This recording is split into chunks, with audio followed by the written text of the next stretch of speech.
This is me talking with a loud fan in the background. This is me talking with a loud fan in the background, but with the DeNoiser turned on. In this video, I'm going to show you how to clean up your audio using the DeNoise effect, what it does, how to apply it, and how to adjust the settings for the best results. Let's get started. The DeNoise effect removes background noise from your audio, things like air conditioning, computer hum, static, or light background hiss.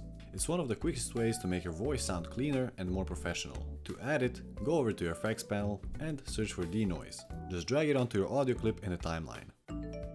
This is me talking with a loud fan in the background, but with the DeNoiser turned on. As you can see, it did remove some noise, but it still doesn't sound perfect. Go over to the Effect Controls panel and select individual parameters. Here you have Amount and Makeup Gain. Amount controls how much noise reduction is applied. Lower values remove light background hums without affecting your voice too much. Higher values remove stronger noise, but can make your voice sound robotic or muffled. This is me talking with a loud fan in the background, but with the DeNoiser turned on. As you can see, when I put it to 100%, the noise is completely gone, but I do sound very muffled. So, start low and adjust until the noise is gone, but your voice still sounds natural.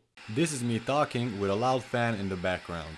This is me talking with a loud fan in the background, but with the DeNoiser turned on. When you're happy with your amount, go over to the Makeup Gain. When you remove noise, the audio can sometimes sound quieter. Makeup Gain boosts the overall level back up so your clip stays consistent in volume. Try adjusting it until your audio matches the rest of your project's loudness. This is me talking with a loud fan in the background, but with the DeNoiser turned on. You can also toggle bypass on and off to compare your before and after sound. That's a great way to check if you've gone too far with the noise reduction. This is me talking with a loud fan in the background, but with the DeNoiser turned on.